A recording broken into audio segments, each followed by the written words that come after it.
Yeah, you're listening to CFRU 93.3 FM, 250 watts of community power.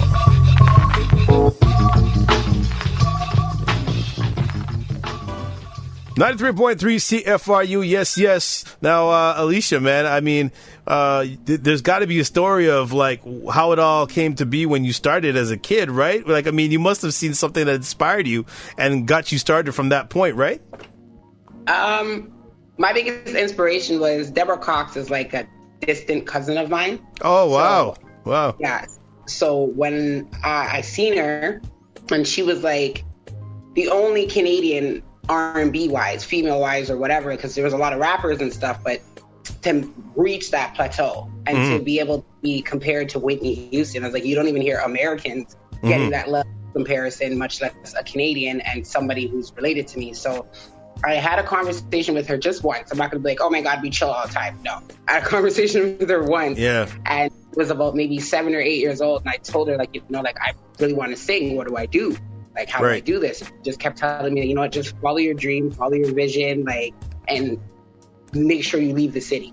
And that really, like, stuck with me. I believe she's in LA right now. And it wasn't like, turn your back on the city or whatever. At least that's not how I interpret it. It was one of those things where it's like, a lot of people are okay with being locally famous. Like, don't get stuck in that box. Make sure you travel and let the world know who you are, because I hadn't seen anybody up until that point do it except for her. And then, of course, you know, there was Tania that kind of went hand in hand. And then, so between, there's like her and I would say Julie Black were some like two inspirations for me that was like, okay, this is possible for me to get it done. But initially I started off as a salsa dancer. I like music, singing came later on. Yeah. Really? Wow. Yeah. I'm actually doing the Latin Heritage Festival we filmed this weekend, and then it airs in November. Okay. So, so it's like, I'm really, that was like a huge foundation for me was dancing, which I guess it helps with the rhythm. And then I found my voice a little later on because I have a very alto sound and sounding like Nina Simone at like 10 years old. What age was that when you started like discovering that your voice is starting to really form up? So I was in a duo when I was about like 10 years old, and I was kind of like the back seat of the duo because my homegirl could really sing. She had like all the training and everything. Nice. She moved and I kind of just continued it by myself. And at that point, it's like, okay, I got to fix up my voice and I got to get more stronger. But so I would say like around 12-ish is when I was really like, okay, this is something, I don't know how I'm going to do it, but this is something that I really want to do. So I started I went to school for music, took vocal lessons, guitar lessons, like just anything that could keep me within that realm. Okay. And that sort of ties into going to the Regent Park aspect, seeing what was going on there, and then sort of taking in everything that you've seen around you, right? Right. Wow. But that was a huge part of it because I grew up in a neighborhood called Bleecker Street, and we had festivals like every minute of the day. There was always something going on. Growing up downtown, there was always parks and recs. You know, the rappers would come and play against us, give us like T-shirts and Nike shoes and all that different stuff. So it was, and a lot of movies were filmed out there. So just seeing a lot of stars that came down there, and a lot came out of that area where it was kind of like a part of the culture. Everybody did something, I would say, artistically. So that sort of got you the idea, you know, growing up saying, you know what, that's my calling too. You know, that's where I want to go, right? Absolutely. Right. So let's talk about the musical aspects now. We got to the part where, you know, we saw how you were inspired, and we saw how the transitions were. You know, you were part of a duo and so forth. Let's talk about when Alicia Cinnamon became Alicia Cinnamon. What was the starting points of that? Making the album and so forth. The starting point. So I did a mixtape. My mixtape, I think I completed it within a month. There was 15 songs. Yeah. The day that I recorded I Can't Breathe, that was pretty much like the start of the mixtape. That was like January 2013. I didn't really know what I was doing. I was just like, I need to get these songs out of my body. So I went, recorded it. And the track, I think it was on like datpiff.com. and the track that came from it. Like one of the songs, Liar's Game, that was nominated for R&B Single of the Year at the Hip Hop Cut Awards, Hip Hop Awards. And I guess from there, it was just like, I did it, how do I explain it? I didn't necessarily come in the industry with the intent of coming in the industry. I just knew that there was some music that I needed to get off my chest. Right. And then because it was so relatable, it kind of like picked up from there. And before I knew it, it's like I got this booking, I'm on radio, like all these different things. And I was like, wow, I really got to step back and like register myself and dot my I's and cross my T's and make sure I knew the business. Right. So that was the main part for me in the beginning, was just really understanding the business. And then when I dropped my EP, it was in 2017, but I dropped it in Atlanta. I wanted to just like totally branch out and do something different. I'm like, if I can get people who have no idea who I am, never heard my music a day in my life, to genuinely play my stuff and listen to me, and they're not just doing it out of like, oh, we know her, or favoritism or whatever, then you know you gotta go. So I put together my own 16-city US tour, went out to Atlanta, a few other places like Louisiana, a couple other places, and just toured. And then before I knew it, was like my music was like on their top 10 charts. I was opening up a Young Jocks club. You know, there was like, like it was a lot. I did like 13 episodes of like an online radio soap opera. It's just like Atlanta is so fast paced. Yeah, the single was called Sweet Auburn. The festival is Sweet Auburn. Yeah, sorry about that. Yeah, sorry, the festival. I'm sorry. Yeah, Sweet Auburn Music Festival, right? Yes, that's every October. I'm actually hoping that I can go back next year because everything is a little jumbled up now. But it's I did it for about 3 years. I was the only Canadian, and they kept like requesting me. The first time I went, they're like, yeah, whatever, who's Canadian? And then I did reggae. And I didn't realize how many Jamaicans were out there in Atlanta. Like I did my Bears cover, and then I hear boop, boop, bop, bop, and I'm like, wait a minute, what? And then you start hearing the accents come out, and I'm like, oh, I thought you were like American. You're like, no, you know how long it's been since we heard some reggae music? And stuff. So that was like big. And because I was, when they heard I Can't Breathe, they had no idea that Canada was, or particularly Toronto, was facing such similar situations in terms of like gun violence and police brutality and racism. Everything is hunky-dory over here. So when they heard that song, and it was like, wow, like, you know, we could actually resonate with this, and this is what's going on over there. So there was a lot of like, to this day, like I post a song, the people that have like the radio stations in Atlanta, the people that connect with, they constantly, like, there's no ifs, ands, or buts about it. They constantly just reshare it, because the timing, what a lot of people don't realize is the original I Can't Breathe was written in 2013. Eric Garner died in 2014. That's right, yeah. So that slogan and all that hashtags and all that stuff, like it came after. And then when I redid it in 2017 on a reggae mix, because originally it was a soul track, when I redid it in 2017, and then the issue with George Floyd started happening, that's when I kind of realized within myself, I'm like, okay, you got a deeper insight to what's really going on, like deeper than what I thought. It's like, I was like, that's a big thing that I'm not really, I don't want to say capitalizing off of, but I wasn't taking it the way that I could have. I didn't push it the way that I could have. So that's why, hence the new track, The Revolution, has been televised. It's like, look, like, I foresee a lot of stuff, and I'm going to stick in this lane, because when people are telling me like, oh, you know, you're stepping on too many toes, it's like, well, look where we're at right now. Yeah, for sure. We're talking about this stuff. So yeah, that's where the name pretty much came from. It's just a lot of the injustice that I was seeing going on. And it's like, how could I make a difference in the sense of, I want people to dance, but somehow slip in a message. Yeah. Now, you know, you brought a great point there. And so how do you balance trying to put, you know, activism aspects to, you know, your music, as well as still keeping, you know, what can you do to stop a girl from trying, right? You know, Bachuan still, you know, we run that the same way. I've actually mixed that one with the Barris, you know. Exactly. Yeah. So, you know, but the great part about that is that you know, we see that there's all these different sides with you, and it's great because it's showing that you're very, very versatile, and you come with different variations of messages, and they sound really great. So, you know, how do you really make that twist by having the activism aspects, getting those important words out there, because we know that's a very serious situation right now. I mean, here in Guelph, Kitchener, Cambridge, we're constantly seeing different activists and protests still exist to this very day in this region.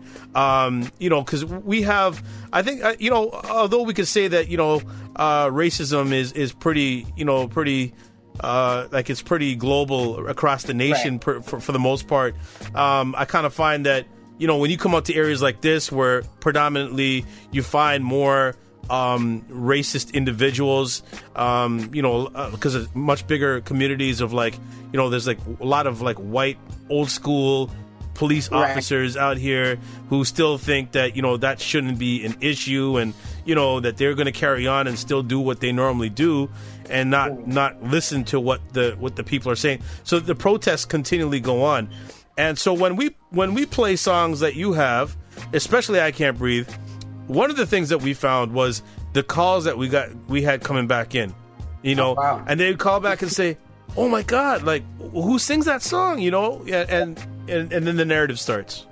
Right. So I'd like to see that the impact is really the song that you made has touched so many people in this area. I'm really glad to hear that, because oftentimes, especially being independent, and in Canada, we don't have blog sites or that many places that will give you the review. So you just kind of put your music out there and you hope that it reaches people, and you don't necessarily get that feedback to know if it did touch people. So thank you for that. I do really, really appreciate that. I guess in terms of trying to make that switch is extremely difficult as a female, because it can make or break you. I don't for example, songs like WAP. I don't have anything wrong with songs like WAP, because there are people who want to listen to songs like WAP. You don't want to listen to it, just scroll past and listen to conscious music. There's plenty of conscious music out there. So there's something for everybody. So I look at it when I watch the way that people respond to certain things, and then I take the feedback, the negative feedback, and figure out what is it about it that made them so upset, and how can I fix that? Right. So, for example, if I were to put out a sexy song, and a lot of people are like, "Oh, what about the kids and this and that?" Before releasing those things, because sometimes people just throw it in your face, I kind of do a build up, and I'll let you know, look, okay, I'm about to release something, and it's not my responsibility to raise your children. It's your responsibility to raise your children. Sure. Yeah, so absolutely. This song for people 21 and over, this is what you're getting yourself into. And there's also I read the dictionary and thesaurus a lot. So it's all about wording. You can get the same message across, but in a nicer way. Right. So absolutely. Yeah. Right. The exact same thing, but if you just ram it down people's throats, sometimes they're not ready. So I do a lot of wordplay and innuendos, and for example, things with I Can't Breathe. That song, when I wrote it, I originally did it on Etta James' I'd Rather Go Blind beat. Yes, that's right. Yeah. It totally changes your vibe. It can depress you. So I was I don't want people to leave mad, because there were so many places that I wanted to perform it at, but I was this is really going to mess with people's lives. And sometimes I would do it. If it was I remember one time I was put on this all hip hop festival, the only female and the only singer. And I was really, guys, all right. So I dropped I Can't Breathe. I was if you guys are going to make me be the oddball out, I'm going to be the oddball out for real. And they loved it. For sure. Right. So it's I'll kind of okay, this is, let me change the dynamics. But I also realize with that, there's a level of responsibility. Sometimes people don't want to go home sad and depressed, So I was how can I get the message across, but lift people? So we lighten the instruments. Right. The saxophone, and when you hear saxophone in reggae, so it's and rhythm plays a big part in that, doesn't it? Because you always find that the rhythm brings the certain kind of mood, the emotion, right? Right. Absolutely. And I think we changed it from a minor key to a major key, but it's the same lyrics, same message, but tones as well too. The message matters, but the tones that you use, because especially if people really understand the origin of Black music, it obviously comes from Africa, and we were, it was about tonality. So the tone that you use, it doesn't even have to be a word. The tone that you use can change people's vibrations and energies and stuff like that. So I was like, okay, I gotta make this note a little higher and make this note a little longer and a little jazzier, and people walk away and they still get the message, but they don't feel depressed. Yeah. If that makes sense. So, I totally get it. Yeah. Yeah. So I really, there's a lot of madness to the magic, but I really to me, music is it's like science, and there's a formula, and I can always tell. I have maybe I used to write a song a day up until maybe 2 years ago. So I probably have about 1,000 songs written, but I would say maybe 75 of them are bangers, because I know, okay, when I got my bangers, and then there's others where it's hey, I just need to get this off my chest. So when I get that one, okay, this is it. Yeah, I find that you're really, really articulate with that, and I mean, I every time I hear your music, I'm like, damn, the lyrical content is extremely strong, and it's very impressive. And I think that a lot of artists, especially the new school ones coming up, kind of making very basic lyrics type of thing with not really too much substance. I mean, not to encourage them to bite another artist, because that wouldn't be cool, but really to sort of take a page out of your playbook by seeing that the complexity of how you construct your lyrics, and it's sort of. It's like back in the day. If I came up with some fat lyrics, some real dope lyrics, that means you want to up the bar, and then I got to up it, and then you know what I mean, right? Exactly. So now we're bringing it down. Right.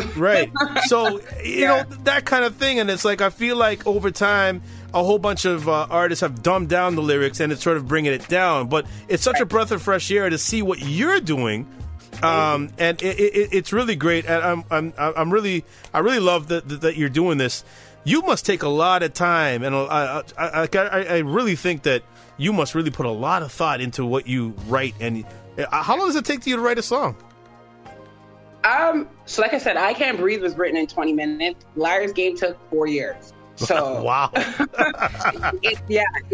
And Liar's Game is such a simple song, you would think, but it was because I was going through a relationship, and it was also my first ever, I'm going to go to the studio for this one. Right. So, I was going through a relationship, and I couldn't finish the song until I knew what the end of the relationship, are we going to be together, or are we not going to be together? So a lot of the times, it really just depends on the mood, but I would say generally speaking, I can get the first verse and the chorus out, and then it's okay, how do I match and beat the first verse? Right. Because you want people to listen all the way to the end. So it's okay, yeah, I caught them. And I have a set, if you listen to my music, there's a set way that a formula that I write my stuff in. So it's okay, you killed this and you went hard here. Now, how do you beat yourself? Whereas a lot of other people are how do you beat other people? I'm how do I beat myself? And how do I beat my last song? So right. I don't feel like it's good enough. It's forget about what everybody else is listening to. I don't feel like it was better than the last song that I did. I'm not putting it out.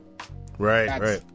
That's it, yeah. So you know what? With that being said, we're gonna get everybody to hear right now the track that you just basically was talking about, and let's run that right now, man. Liar's Game right here on 93.3 CFRU.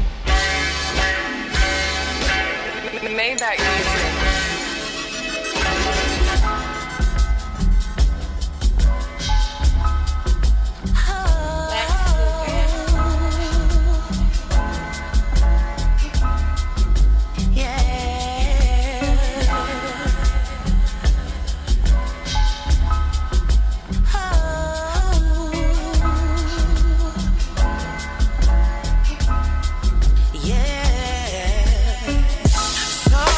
Your girlfriend, baby, and I nearly lost my mind.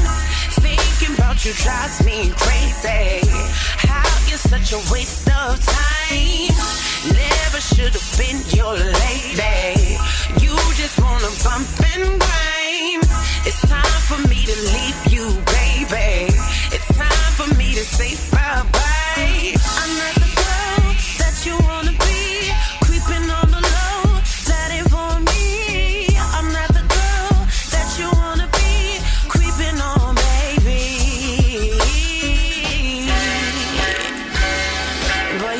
Catch you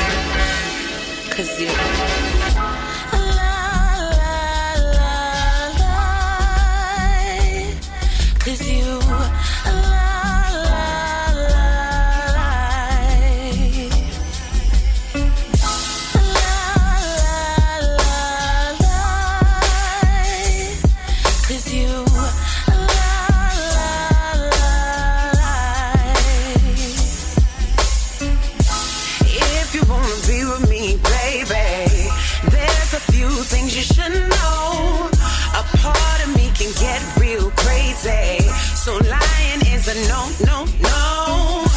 If she knew about me, baby, you'd be in some real deep shh. Maybe I should tweet her, honey. Let's social never handle it. That you wanna be creeping on the low. That ain't for me. I'm not the girl that you wanna be creeping on, baby. Oh, you didn't think I was gonna take it that far? That's what happens when you.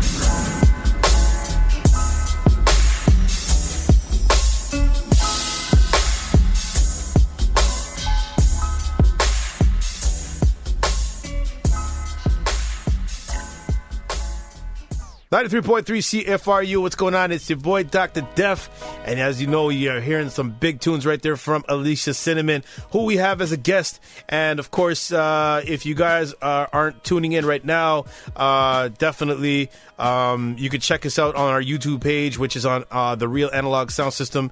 Analog Sound System's our YouTube channel, and you get to see all the interviews that we've had from the past to the present. And of course, we've been taking that whole entire thing with the whole web style. So really been taking this to another level, and we got to give thanks to Alicia Cinnamon for taking some time off to talk with us today. Alicia Cinnamon, man, it's been so far an amazing interview so far. I'm pretty sure a lot of people have really loved to hear what you've been saying so far, especially you're the one that made the song I Can't Breathe, you know? Big. So, I mean, now that we're talking about, you know, that song that you made, and you know, the whole aspect of when George Floyd had passed due to the police brutality and so forth, it brought huge awareness. And I'm pretty sure you felt like this was your moment to do this. Explain more on a bigger scale of what you're doing as an activist, because you know you've been saying you're an artivist, right? Right. Well, initially I had started off like, I guess, you know, when Black Lives Matter evolved in Toronto, I was like the artist that they would call to sing at the rallies and the protests. When Trayvon Martin passed away, I did a lot of protesting with, I'm not sure if you guys are familiar with DeWitt Lee. He's really big on the activism side. Yes. Yeah. Right. He campaigned I actually helped him campaign for mayor when I guess he was running against Rob Ford, I believe it was. So that was really interesting. And then just more recently, I mean, again, a lot of it is because the protesting kind of died down. So it was a lot of like social media, like just bringing awareness, like just spreading a lot of knowledge, particularly on my Facebook. That place can get a little bit rough because not everybody wants that awareness, but I'm really big on like just posting educational stuff that the school system should have taught you but didn't, and then opening up dialogue for conversations. Some people like it, some people are, you know, afraid of the truth, some people are willing to learn, some people aren't. But I find like for every educational post I post, if there's like 2 people who get upset or mad at it, there's like 50 who are like, man, I just learned something new today at like 45 years old that I didn't know all this time because nobody taught me that. Right. And I find the biggest thing right now is dialogue. Like you can, you know, donate money and you can have organizations all you want, but if people don't even know why we're in the state that we're in, then it's pointless. Because a lot of people don't even know slavery happened in Canada. A lot of people don't know, you know, slavery happened, period. Right. So when you have people coming from countries like Sri Lanka or Iraq who have no idea about the African diaspora because it didn't need to be taught back home because it had nothing to do with them, they come here to Canada, they come here to America, and they, you know, hearing us scream Black Lives Matters and all this stuff, and they're looking at it like, oh man, these people are just looking for handouts, and they're just lazy and they don't want to work and they don't understand the history behind it. Right. Exactly. So, yeah. Right now, it's all about taking that time and teaching, like I do like Black History courses and stuff like that. Like I'll do Black History workshops. when Black History Month comes about, there's, I do like Black facts every day. So it's just more or less about the educational aspect. And then like situations like when Police Chief Saunders was, I guess, inaugurated, as you want to call it, like when they brought him in. That's right. Chief. Yeah. They asked me to sing, but I said, my conditions are I have to be able to sing I Can't Breathe. So it's, yeah. They all turned their backs on me, but hold on a second. Did that go down? Did that actually? It did. Oh, did it? Mark Saunders did not turn his back. Him and his wife, amazing people. They talked to me afterwards about, because they understood. I'm like, this song is actually, if you listen to it, because this song was written before all of the I Can't Breathe wave. So I'm like, if you listen to it, this is not about police brutality. This is just basically saying I can't breathe in a world of hate, and how do we fix it? Right. But if you're so caught up on this hashtag, and that's why, with my new song, it's like, this is not a hashtag. When people get so caught up on these hashtags and organizations, it's like, Black Lives Matters is not an organization. It's literally Black people crying for their lives to exist and matter. I know. That's the crazy thing. Get that. Like, you know what? You're absolutely. I can't believe that we have to still discuss that with people to make them understand that. Like, I mean, I remembered when the original campaign of this, when it was just a couple people that started this group, had basically said, you know what, this is what's going on, and this is what we're trying to express. And it's kind of interesting. It's grown, into obviously different partitions all over the world, particularly in North America, different groups, and it's like people are still not getting what that means, and I just don't understand. I don't know if it's ignorance or what, but it's crazy that like you're here still having to explain that defining aspect of it. That must be really frustrating, isn't it? It is. I mean, I started selling masks and T-shirts, my own clothing brand, and then they say, like, on the front it's I Can't Breathe, in the back it's Artists Against Racism. And basically what it's an organization for me, and I work with, I'm sure you guys are familiar with Nia Singh, where it's, how do I explain it? I hope he makes it to Attorney General. He's just killing it right now in the sense of just really trying to, it's not debunk or get rid of the policing system, but it's to reform it. Because a lot of people don't understand that the policing system was built on, slave culture. They were designed to capture runaway slaves and prevent slave revolts. And that's something that is so ingrained in their head. It's a culture, which is like street culture. And when you don't know why you're doing something, you've just been doing it for years on top of years on top of years. Not to say that these officers are justified in what they're doing, but they don't even know why they're doing it. Because they don't know why the targets are Black shaped. They don't understand. It's literally, it's a Black man that you were looking for that was running away to, the north. It's a lot of these little things that if we really go back, again, education, most people don't know that. I'm sure a lot of police officers don't even know that. So if you go back and you reform the culture, then you can have a better connection, because the reality is we can say, get rid of police until your purse goes missing on the street. Then you want a police officer, or until your car gets hit, or until somebody gets shot. Then your mindset changes a little bit. So there's obviously a necessity for some kind of in between to, imagine if there was absolutely no repercussions, where everybody's just out here governing their own. It would be like the purge. You're totally right. Yeah, absolutely. So with that, because a lot of people, the only thing that they're afraid of is, I don't want to go to jail. Like a lot of God forgive me for saying this, but you can have a dude who's not afraid to be shot by another dude, but he's afraid to go to jail. So it's one of those things where it's like, it really is necessary for us to understand street culture is designed a certain way because there was no protection from police. But now we're in a different realm where it's like, okay, all the cultures have kind of been like crossed and nobody knows why they're doing anything anymore. Going in the motion. I think you're speaking some nice facts here, because it would be lovely if you actually took a little tour out in the Tri-Cities, like the Guelph, Kitchener, Cambridge area, to some of these schools. They'd love to see somebody like you out here, not doing things just through the music. I mean, of course, they got to know Alicia Cinnamon as the artist, but you're a wealth of information too. Yeah.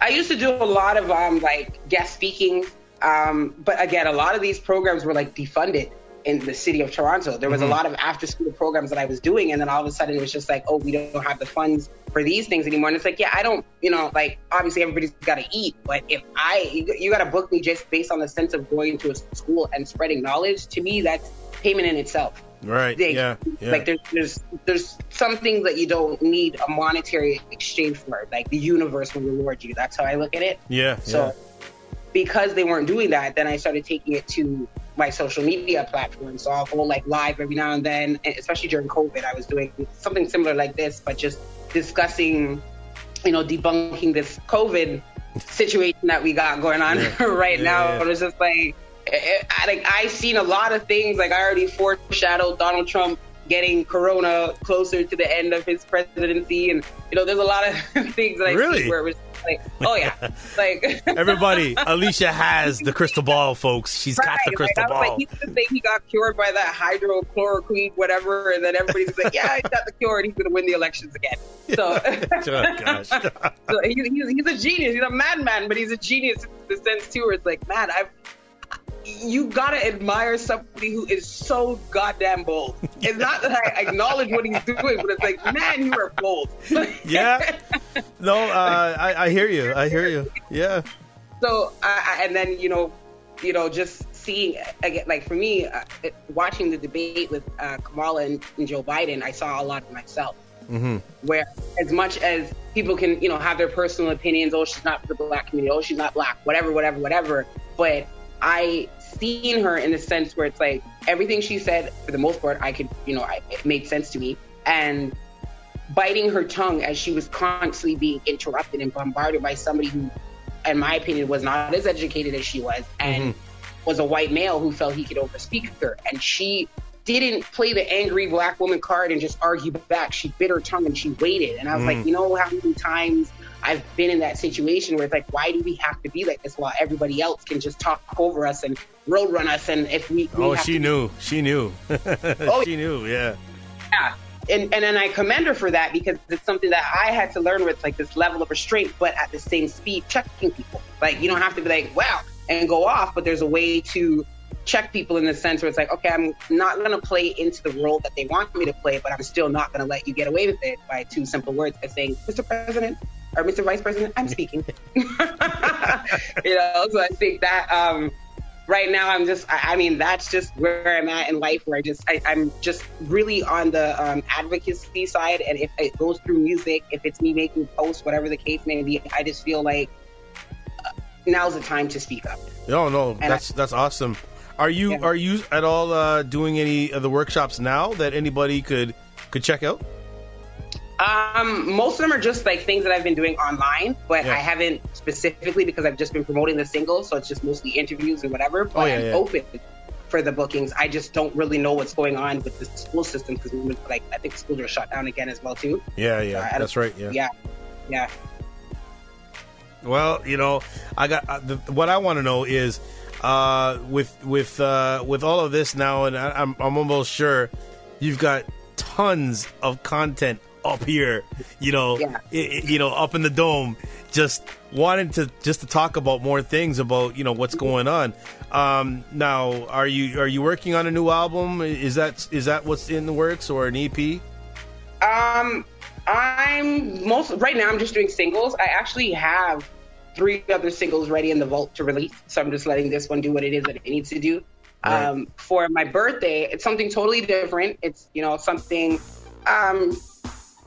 a little more funnish, because I'm like, I don't want to just be like, oh God, here she goes again with this darkness. Like, so I was like, my birthday one, I want something a little bit more fun, but then it comes back around again. So I guess you could say like, and I have a lot of visuals. So I was thinking about, do I want to do an EP? And I was like, you know what, the EP, it's a lot to promote, because it's like, what single do I do next? And I just want my spirit to go with whatever it is right now. So it's just singles and visual singles.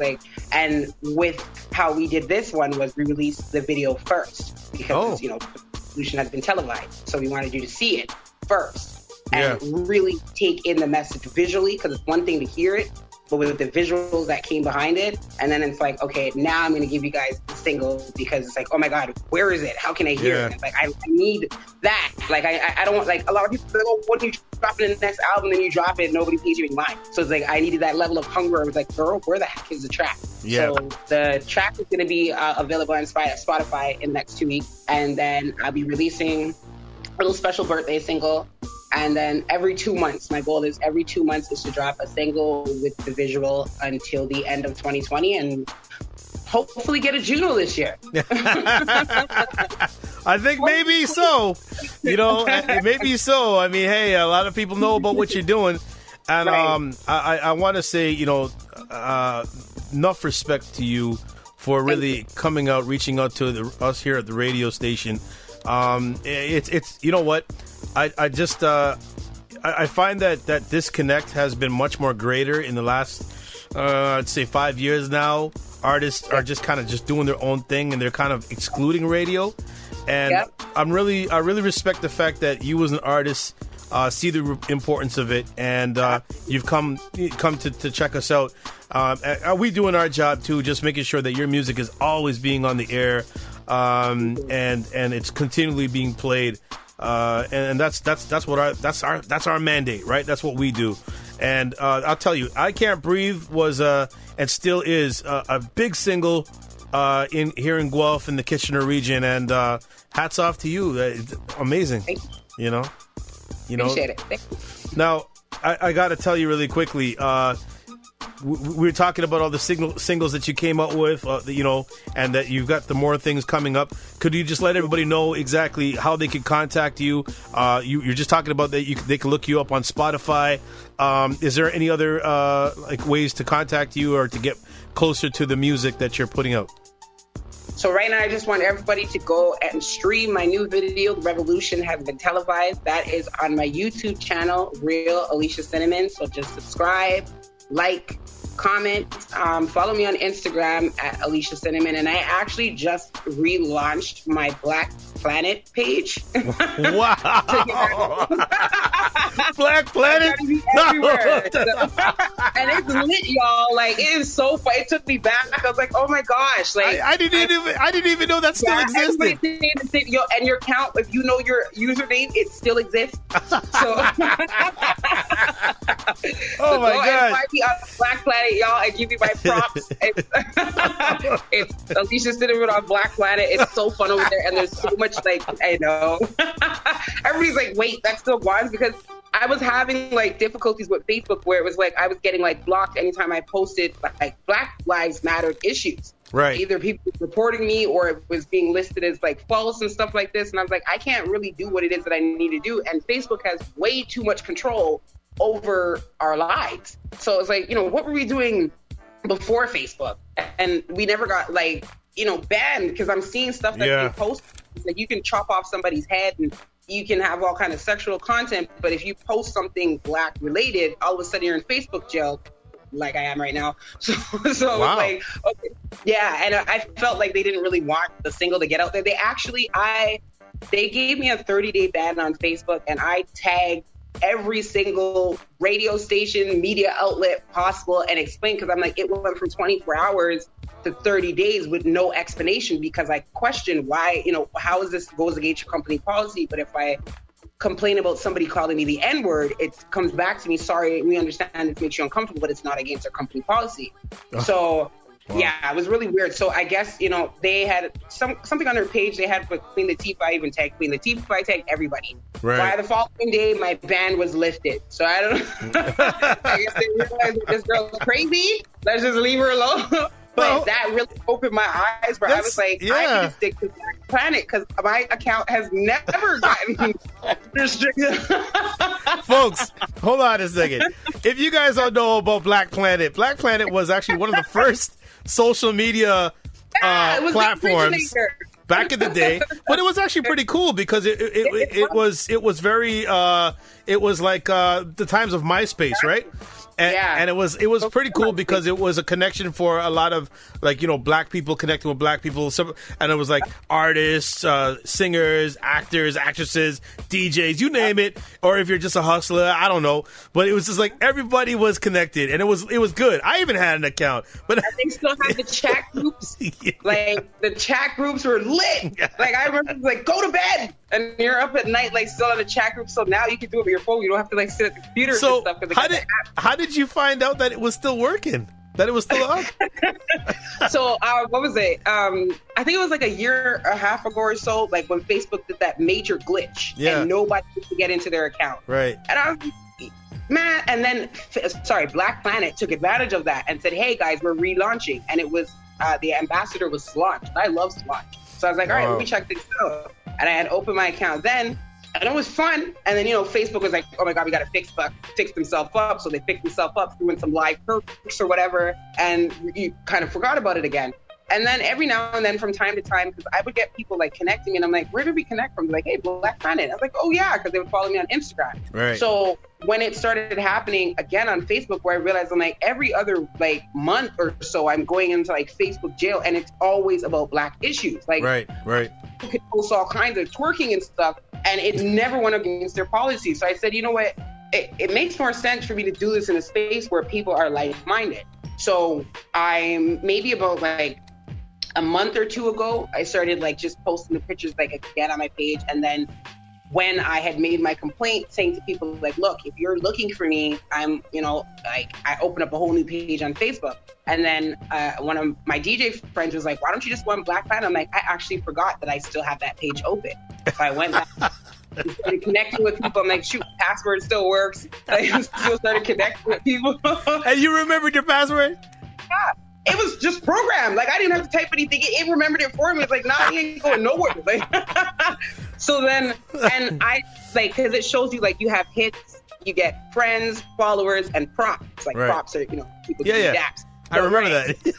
Exactly. I was like, wow, they still got their props. So my hits within like 24 hours, it went from like 774 to 1,200. And I'm like, that's a lot, right? And my followers, I think I gained like maybe 50 followers and like all kind of likes on my pictures. Just for you being active again and doing your thing. Right, just on one status, and like even just me sharing the song, like, hey, check out my profile. You know, you do that on Facebook, people are like, yeah. But when I did it, it's like, wow, these people are actually good. Like I seen my views on my video went up like 100 views within like an hour. What? So I was like, yeah. Like I was like, hey, I'm definitely like Black Planet. I hit up a lot of my creators, especially as Black artists. If you want to get your music out there, and because they actually have Black Planet Radio, so it connects like Hot Atlanta 97.9 or whatever, like all these different stations. So they've really, but you know, again, their funding is everything, right? So the more people they get supporting them, the more they can do. Like in my personal opinion, if they give the option to go live, like I'll be shutting down my Facebook account. As long as once I can get all my people over there, I'm like, you know, there's so much more freedom, there's so much more you can do, and it's less restricted. And it just, to me, it's like, this is what, you know, how we would like T.Wire and MySpace, there was more freedom. Facebook was really regulating you, and it's like, we want you to pay for this and pay for that. And I get it, you know, money needs to be made, but it's like, you can only reach a certain amount of people until you expand to your fan page. Because they want you to pay for ads, folks, and this and that. But, are you guys listening to this? Yeah. I'm going to play Follow the Leader right now. I'm going to play Follow the Leader right now and follow Alicia Cinnamon, because she's back on an OG platform that probably serves my interest as well. Exactly. So big up to Alicia Cinnamon, man. Straight up. Revolutionist once again. Yeah, I was like, it's not Toronto's favorite spicy bird, guys. It's the Revolutionary Rebel. Yeah, man. So, all right. So in closing, man, I just want to say, you know, this is great. And I want to say that what you've been doing thus far is excellent. I really love what you've been doing with your work, with the song you came out, with how it's been touching a lot of lives. Like, people are really taking that in. And I'm really impressed with what you've been doing, and you know, that they can connect with you through Facebook and Black Planet. You know, man, you know what? I'm laughing because I'm not gonna lie to you. Back y'all, it's a wrap.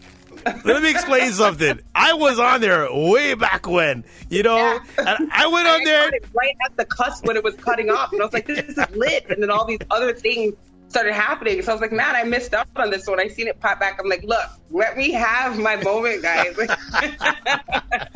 So, but as you guys can see, you guys can contact her and get right to the where the source is, where the music is, and knowing that you're going to get the good stuff right there in front of you. And Alicia, you're definitely a great example of what we need to see in the industry. So I commend you, and we thank you for that.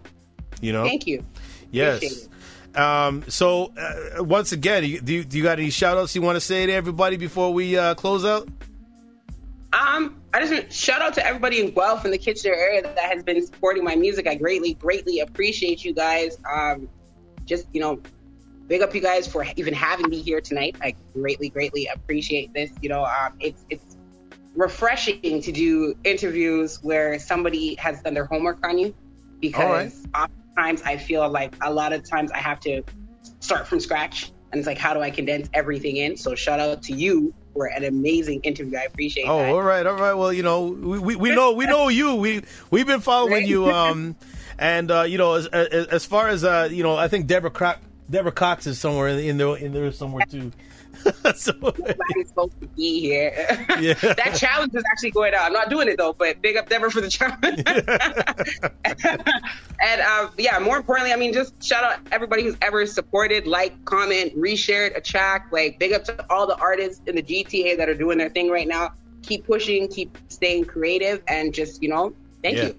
Oh, I want to actually. This is actually a question from one of our listeners, and she actually said this. I might as well put this in there, and it was from Molly B. Right? She was one of the listeners on our show, and she heard the song "I Can't Breathe," and she just basically says, "We heard from your Facebook post that you'll be interviewing Alicia Cinnamon, and if you could let her know that she has touched my life in many ways by hearing that song has really resonated for me, as I used to live in Buffalo, New York, where the brutality was getting to the point where I needed to leave, and I came to Canada, and my life has changed, but I still see the problems are still going on today rather." So she says here that Alicia Cinnamon's music has really touched me, and, you know, props to Caribbean Anthology for playing the song. So, wow, thank you, Molly B. I really appreciate that. Just had to kind of screenshot that on my phone because that was very deep. Yeah. You know, thank you. It's again, I personally had never experienced like a death or anybody who I never lost anybody that way. Right. So I really had to step outside of myself for that song. And I think what really struck home for me was I was at the funeral and I seen his sister almost jump in the grave. Right. And you hear that, like, you know, when you're watching like comedy shows and it sounds funny or whatever, but when you actually see it, it just changes your whole mindset. When I seen there was like maybe 700 people that were at that funeral, maybe, and it clicked to me how one person's life can impact so many people. Right. Yeah, I know. You know what I mean? Like we kind of take that for granted. So that means a lot to me, because at one time I was performing this song and a girl came up to me and she said, "You know, that's my cousin that you're singing about." Wow. And that was deep. And then I had another gentleman who came to me and said, "You know, I know Tyson."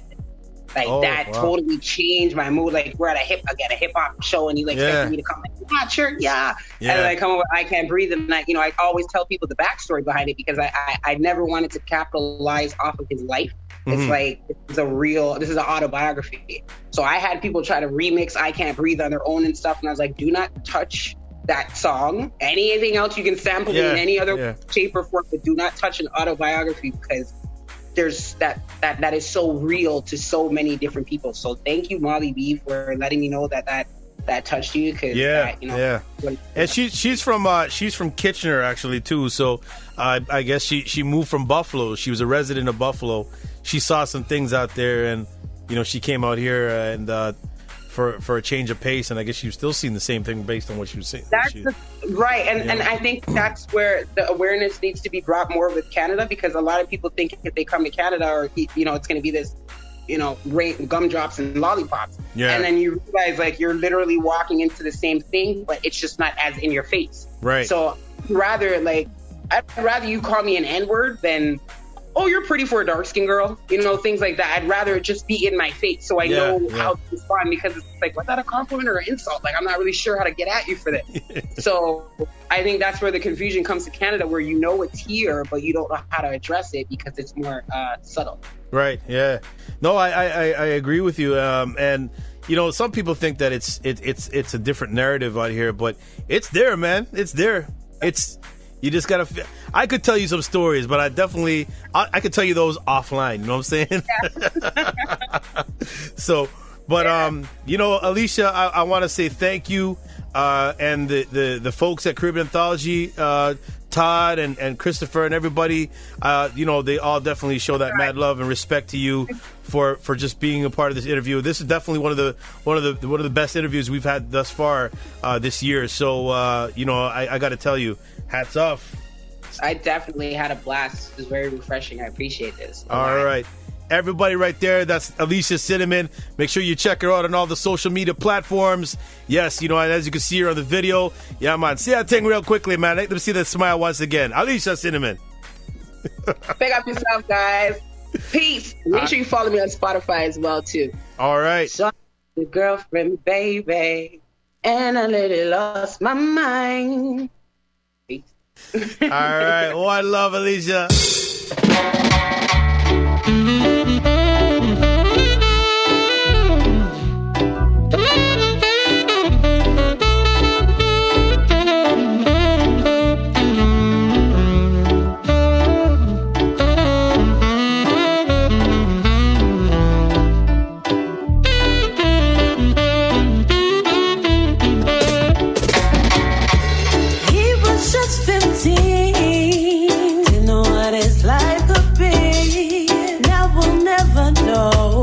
Life was cut short.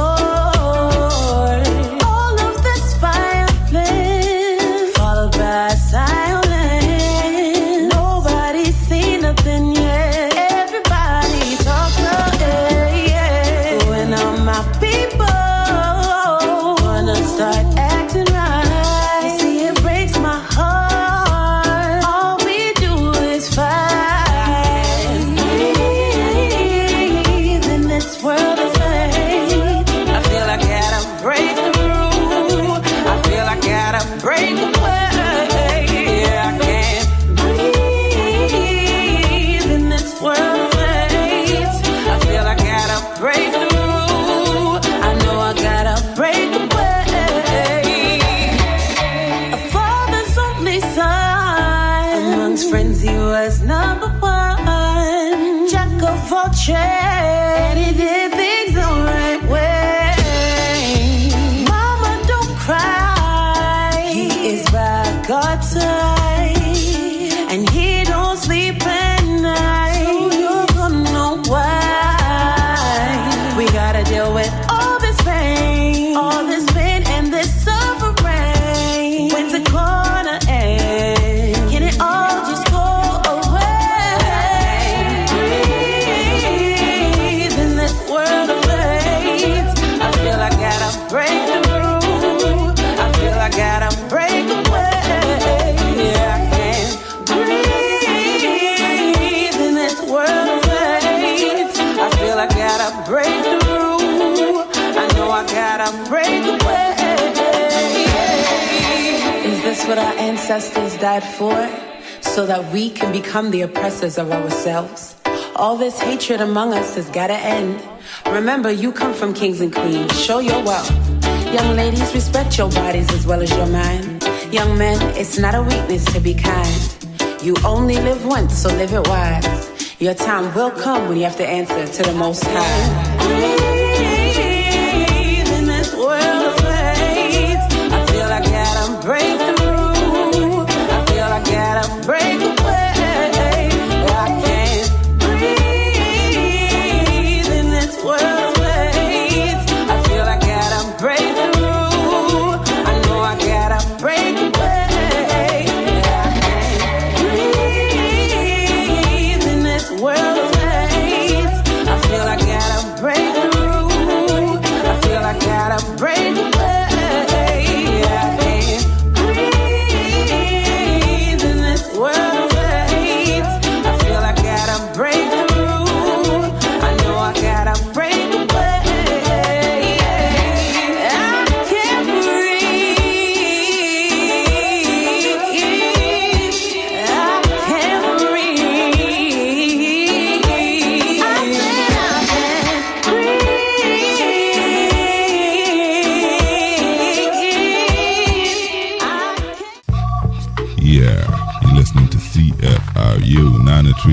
FM, 250 watts of community power.